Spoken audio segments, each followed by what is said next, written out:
Clem OBD come back. Right.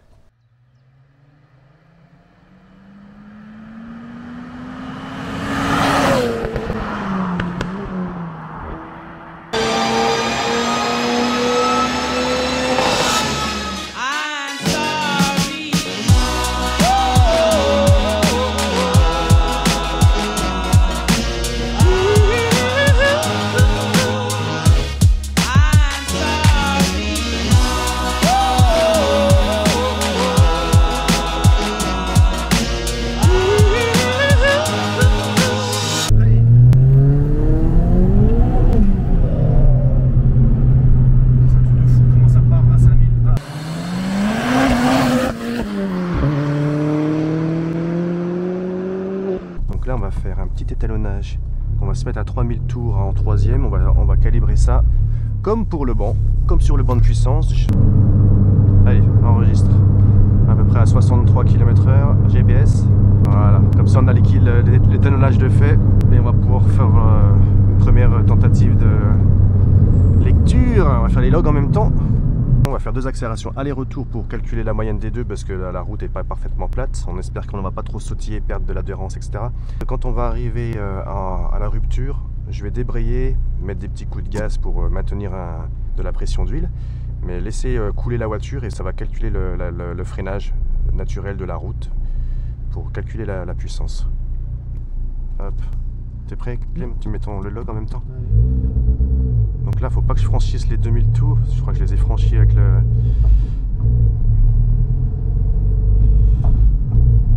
Ça va être chaud là. Je vais pas mettre pied plancher maintenant, mais bon. Oh si, je vais le mettre.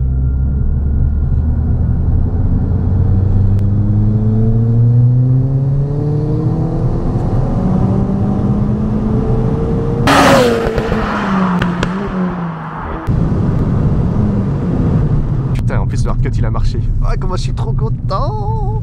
Ah je peux reculer le rupteur que ça fasse ah c'est bon ça. Ça a pas enregistré. Si ça, il est en train de bugger mais t'inquiète ça enregistre quand même. La voiture là ça marque 391 et 460. Bon attends hein, c'est pas forcément juste mais par rapport à avant. Voilà, parce que là on est trois dedans, donc je mets là, on a rajouté donc 250 kg. Parce que si je mettais qu'on avait que 100 kg, ça lui ferait perdre de calcul de chevaux. Et si je mettais qu'on faisait 500 kg, on tricherait, tu vois. Donc là, on a un gaillard. Ah, il se porte bien. Il se porte bien. Bon, plus une crevette, donc ça équilibre. Mais bon, voilà, c'est déjà prometteur. Même si c'est pas totalement juste, ouais, on sait que... De toute façon, on le sait, on est trois dedans, vu comment ça pousse. Excuse-moi, ça pousse beaucoup plus qu'avant. Donc... c'est chez toi, le péché de pas faire ça. Ah, parce qu'on a la pression atmosphérique qui est vraiment basse chez moi. Et ça, tu vois, la P-Max, là, elle a calculé à 7000 quand même. Ouais. Donc, avec les Arwacam, on a quand même un gros couple. Hein. Ouais. 460, ça fait beaucoup. Hein. Par rapport à avant, où on avait 380, 360... Ouais, non, on avait déjà du 400 des fois. Ouais, fais-moi un petit coup là.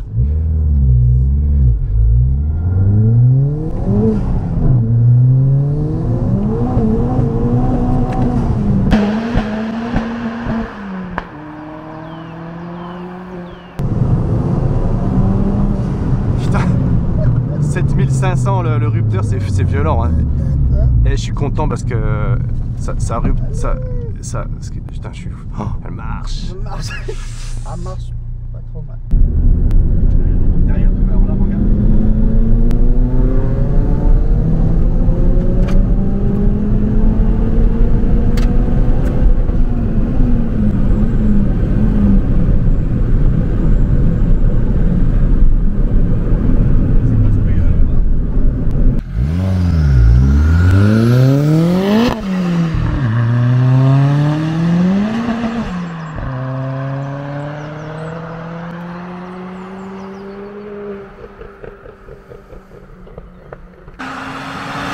Et oui, effectivement, comment j'en suis arrivé à faire la cartographie moi-même? Eh bien, on n'est jamais mieux servi que par soi-même. Là, c'est le moment de remercier Alex Reprog, hein, Alex Reprog que j'ai rencontré en fin d'année dernière et qui m'a mis le pied à l'étrier. Donc je te remercie Alex parce que grâce à toi, j'ai découvert ce monde assez fermé, d'accord, pour avoir des renseignements, pour se rendre compte si je pouvais prendre moi-même la main sur ma voiture. On nous tannait d'arrêter avec les cartos génériques Puma Speed et de passer enfin à la carto sur mesure. Clément y a fait les frais, hein, c'est-à-dire qu'on a été chez un reprogrammateur, donc je ne citerai personne. Hein. Il est reparti avec moins de chevaux que sa propre carto générique. Sa voiture marchait moins bien après avoir fait une soi-disant carto sur mesure. Donc la Fiesta, elle n'a plus aucun secret pour moi de ce qui est jusqu'à ses entrailles, de l'ouvrir, de la forger, et maintenant aussi au niveau de sa gestion moteur, donc je suis vraiment très content. Et du coup, voilà ce que ça fait.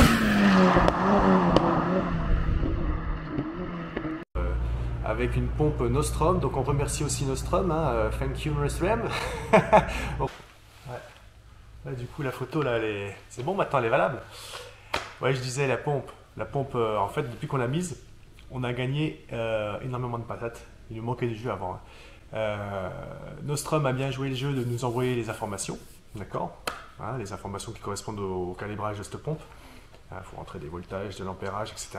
Et à partir de là, bah, on a été chercher les chevaux. Okay, tout s'est bien passé. Maintenant, on arrive à la limite de la pompe basse pression. Bon, bah écoutez, on a recommandé la pompe basse pression, on va la modifier. Enfin, voilà, donc du coup c'est le début d'une nouvelle aventure, hein. On va pouvoir s'occuper de nos caisses en stage 4 comme on le veut, faire ce qu'on veut, etc. Et puis voilà, bah, en plus on obtient du résultat en direct live.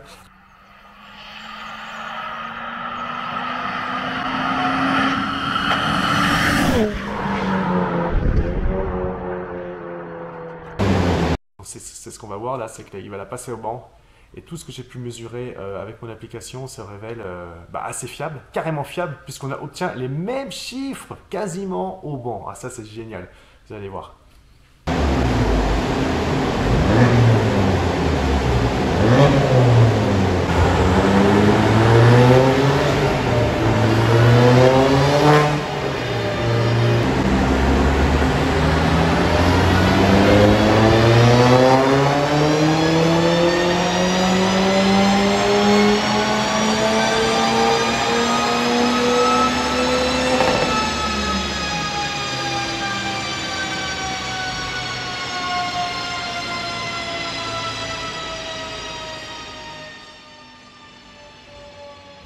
Et là, ce qu'on voit, c'est qu'effectivement, il prend quand même pas mal de couples.